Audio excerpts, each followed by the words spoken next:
Happy Aloha Friday. Welcome to This Is Now. President Biden's son, Hunter Biden, has been indicted again on federal charges. Yeah, late Thursday, prosecutors formally charged him with evading federal taxes. Danya Backus has the latest from Los Angeles, where the charges were filed.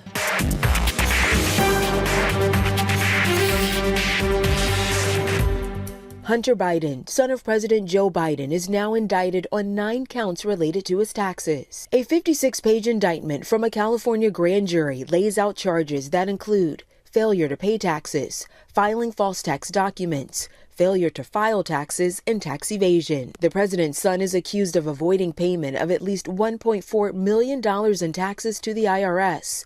The taxes have since been paid. If you willfully fail to file your tax returns, willfully defraud the IRS of certain amounts of money, and claim deductions that you are not warranted, that is a crime. So these are serious charges. The indictment alleges Hunter Biden spent this money on drugs, escorts and girlfriends, hotels, and exotic cars. The tax charges were filed here in California because Biden lived here when the alleged crimes were committed. He already has pleaded not guilty to felony gun charges in Delaware. Prosecutors there allege he lied about drug use to purchase a gun in 2018. I think on the legal front, he's going to claim that this was not willful, that he was going through an extremely hard time. He had well-documented substance abuse. His brother had died. He was going through a divorce. Biden's attorney issued a statement saying, based on the facts in the law, if Hunter's last name was anything other than Biden, the charges in Delaware and now California would not have been brought. If convicted, Hunter Biden faces up to 17 years in prison. Danya Backus, CBS News, Los Angeles. An appeals court has largely upheld the gag order against former President Donald Trump in the federal 2020 election case, saying he can be barred from talking about witnesses as well as prosecutors, the court staff, and their family members. But the court said the gag order does not apply to comments made about special counsel Jack Smith, a change from the original gag order. The 3 appeals court judges who issued Friday's ruling found Trump's words on the public stage could undermine the fairness of a jury trial, sway or intimidate witnesses, and imperil court staff. The court said that justifies limiting his speech, even while he campaigns to run for the presidency. It is the second time in recent weeks that an appeals court has reinstated limits on what Trump can say publicly. It is still possible for Trump to appeal the federal gag order all the way to the Supreme Court. We have new details on the rescue of a hiker who went missing for 3 days in Windward, Oahu. Family of Ian Snyder said the 34-year-old from California fell about 1,000 feet and fractured his cheekbone and broke his hand. HFD rescuers airlifted him from below the Pali Notches Trail. His sister says they were able to pinpoint where he was based on video Snyder posted to social media and help from online hiking groups. Snyder was last listed in serious condition. Looking to Maui now, more burn zones will be open to island residents in the coming days. Restrictions for zones 8A and B will be lifted starting today. This includes areas of Baker Street, Front Street, and Lahaina Luna Road. Vehicle passes are required today and tomorrow when they are open from 7 a.m. to 3 p.m. And starting next week, Monday, zones 9A, 9B, 11A, 12A, and 12C will also open. This includes Wharf Street, a portion of Front Street, and Mill Street. For more information, you can head on over to mauirecovers.org. Residents can now review the plan for Maui's tourism industry to support the recovery effort. The plan was drafted by the Hawaii Tourism Authority and looks at ways to revitalize quality, responsible tourism. We're told it was created using both economic data and community input. And now that the plan is out, additional feedback is being sought. Share your thoughts by next week, Friday, the 15th. You can scan the QR code or head to our website for a link. Meanwhile, the state says the air quality around wildfire-impacted areas of Maui is good. The DOH and EPA have installed 53 real-time monitors in Lahaina and upcountry. Air sampling is conducted 24 hours a day in Kula to ensure ongoing debris removal work does not impact the air. And another sign of healing, a well-known Maui bakery bakery has finally reopened 4 months after the fire. Now, even though the famous restaurant located in Olowalu wasn't destroyed, the business still suffered great losses. Our Chelsea Davis explains.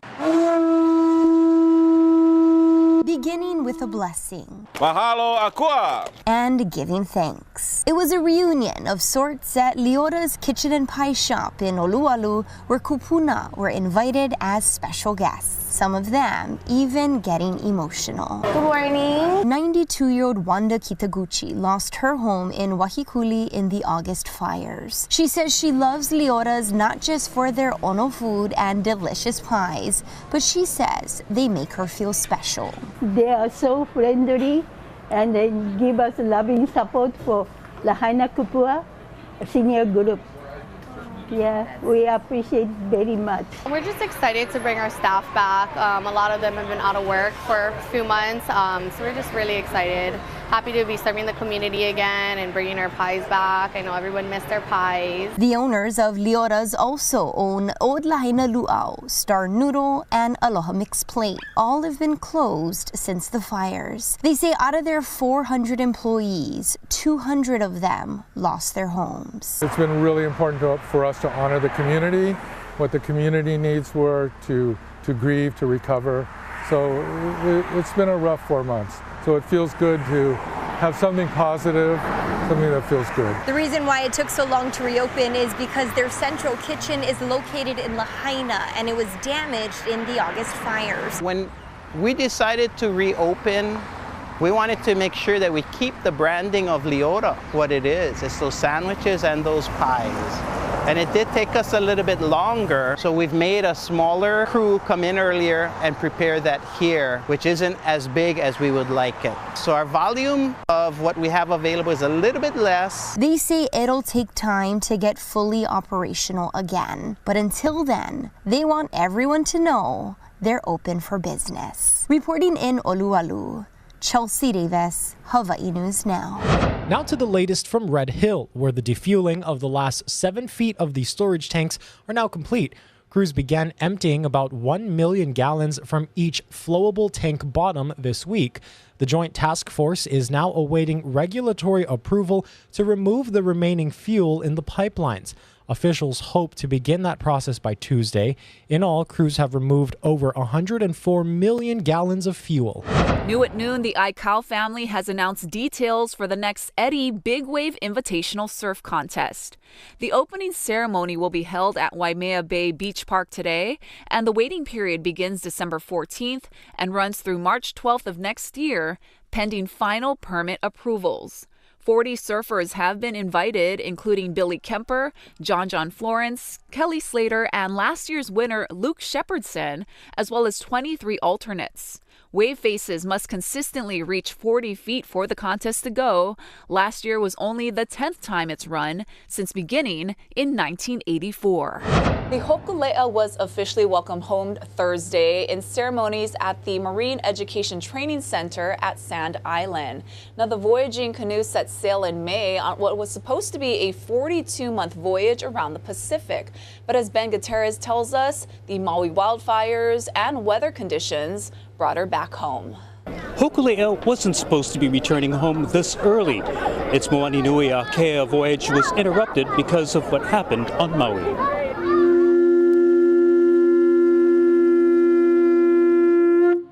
Our values on the canoe is to care for each other and for love, aloha. And so malama and aloha and our kuleana. And so that's exactly what we're doing. Care, love, and responsibility are what brought Hokulea back with a welcome home. The voyaging canoe was on Moana Nui Akea, a voyage for Earth, which was supposed to be a 42-month, 41,000-mile journey around the Pacific.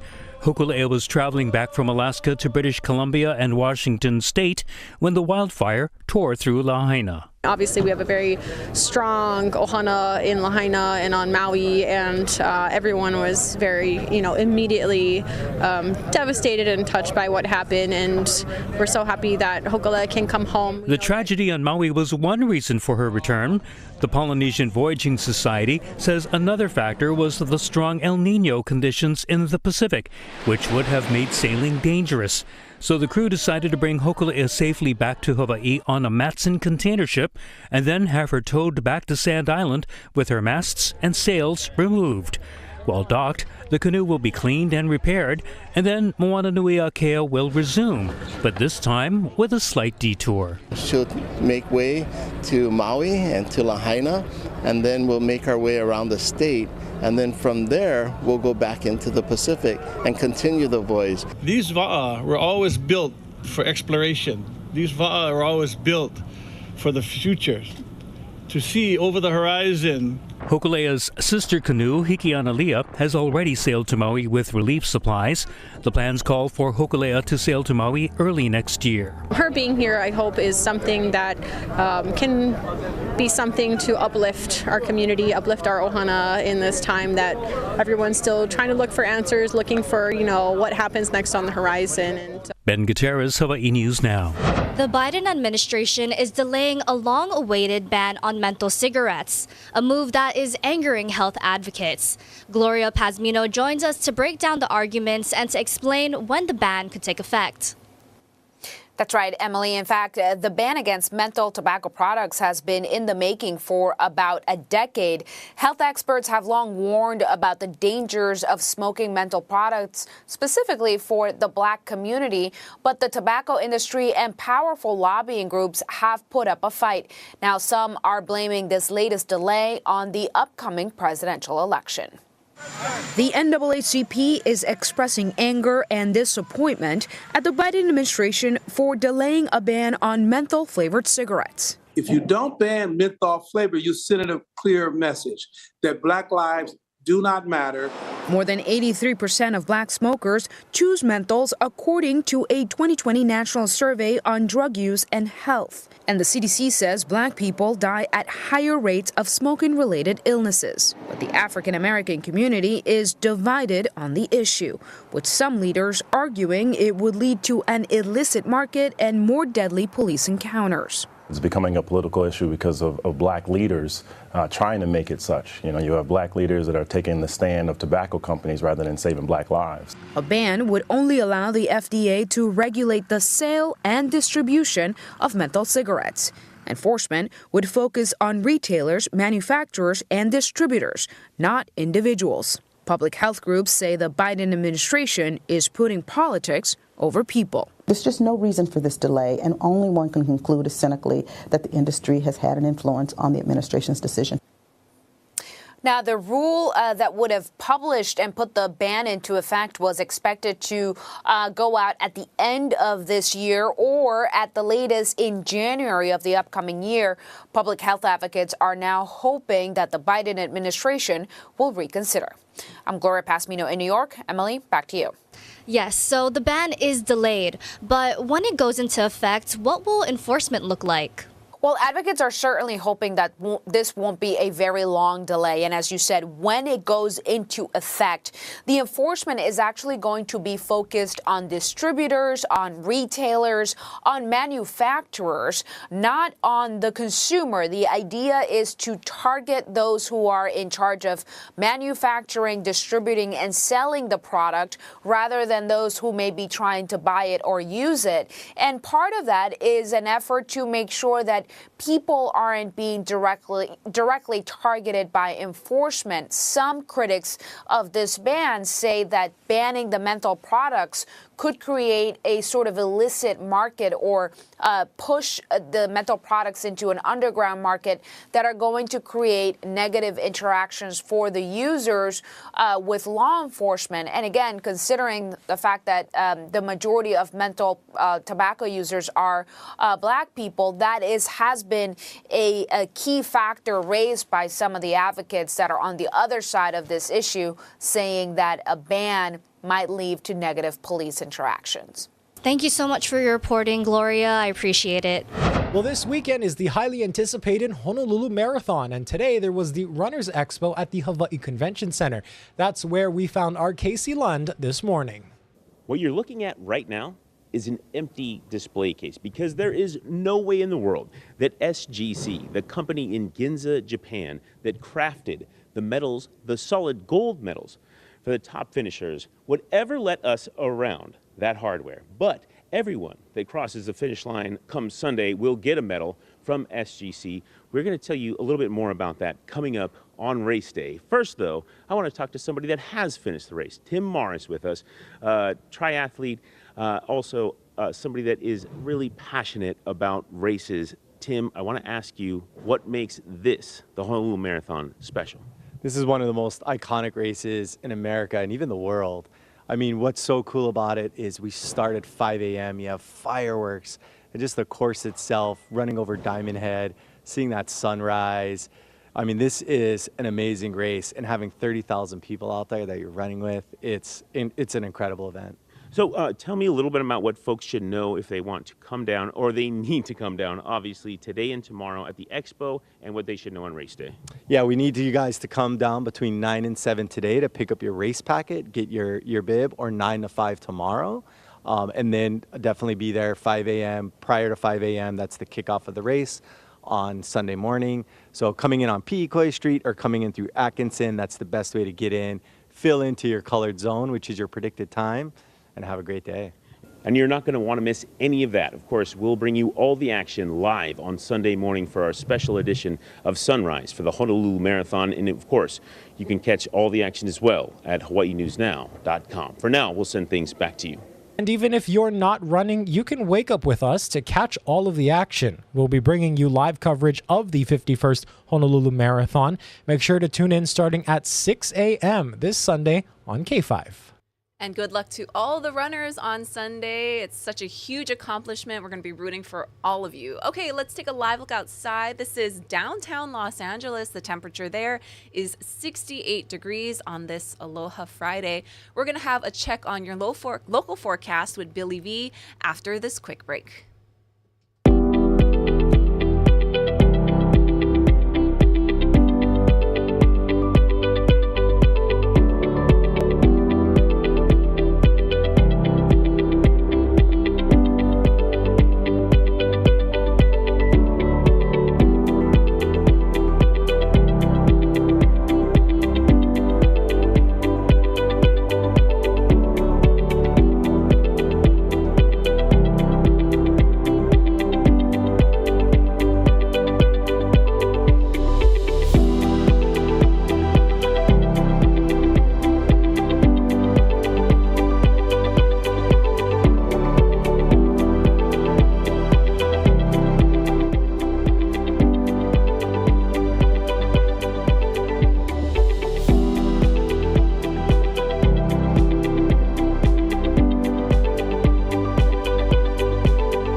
Hey, let's take a look at the 7-day forecast and what you can expect. First of all, today, not much in the way of trades. As a matter of fact, it's pretty much, in some places, nothing. Calm. Variable 5 to 15 miles per hour. Coming up tonight, we're going to get some showers for the island of Kauai, and there's going to be a front that's going to come close to the islands. It's going to kind of stall out. It might be close enough to bring Kauai maybe about a ½ inch of rain or so. After that, light winds on Saturday. Sunday, we start to get the trade winds back. That's the Honolulu Marathon day. And then we get trade wind weather Monday, Tuesday, Wednesday. So looking next week, it's actually looking pretty good.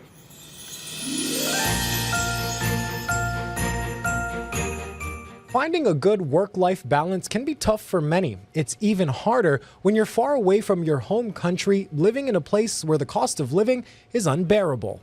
Boldbatar Darichulum has a beautiful family. He and his wife are working to raise their 4 children, the youngest being just 2 months old. They're from Mongolia and have been living in Hawaii for 5 years now. Boldbatar is working to further his education as a student at BYU Hawaii. It's hard to manage, but then I believe it will be overcome that challenge. That's why I believe myself, hey, you can do it. I just always told myself, you can do it. And then sometimes my friends support me, hey, everything okay, you guys good. After their most recent child was born, his wife started dealing with medical issues. While she focuses on healing, he steps up to take care of the baby, keep up with his studies, and earns whatever he can with his part-time job working at the school's library. But work limitations on his visa are an added roadblock. Actually, it's not enough to provide the family, only 19 hours in part-time job. Then that's not enough to buy the foods and then other stuffs. And then we always struggle with the financial problem too, because also I'm paying my housing rent. That's a part of the challenge too. After he graduates, he anticipates moving his family back to Mongolia. So he's hoping to make their last Christmas in Hawaii extra special. Any toys or clothing for their children, who range in age from 10 years old to 2 months, would be appreciated. For his wife, makeup or skincare products. He says he's grateful to whoever's out there willing to lend a helping hand and says God will bless them in return. Now, if you would like to help this family, please contact Helping Hands Hawaii. Their number is 808-440-3800. You can also find our previously featured families on our website. A holiday bell ringer is recovering after a man tried to rob and attack her in a Florida parking lot. As Ann Mapp reports, she is thanking the Good Samaritan who helped save her and took the suspect down. 65-year-old Billy Richard had just finished volunteering as a holiday bell ringer for the Salvation Army when she faced the scare of her life. You can't imagine the fear that I had. It was broad daylight when the Hillsborough County Sheriff's Office says 42-year-old Robert Moore attacked the victim as she walked to her car in this Publix parking lot. He came at me and tried to he said, "Give me my keys, those are my keys." And I said, "No, they're not." Richard says she tried to fight back, but while attempting to pepper spray the suspect, I went like that to spray him. He jerked the keys out of my hand. I went down on the concrete and I just screamed help. Those cries for help were heard by a Good Samaritan who was over 70 yards away in the same parking lot. You can see him run over to the victim in this surveillance video. Just kicked off my flip-flops and ran at him full speed and, got a hold of him and, ended that attack. That Good Samaritan faced some minor injuries while stopping the attack and holding the suspect down until deputies arrived. But he says if he had to go back, he'd do it all over again. That could have been my daughter, my wife, my mother, my grandmother. It feels good to have had the opportunity to be there. Because I think, if I wasn't, maybe nobody else would have stepped in. Definitely thankful for that Good Samaritan. Now, Hillsborough County Sheriff's Office released the video of the attack today. The suspect is charged with robbery by snatching, battery, and battery on a person over 65. All right, how about some good news, Dylan? Let's finish today with some good news. All right, so check this out. McDonald's first new spin-off restaurant called Cosmix is now officially open. So the inaugural location is outside of Chicago in Bolingbrook, Illinois. The fast food chain announced Cosmix menu items just this week.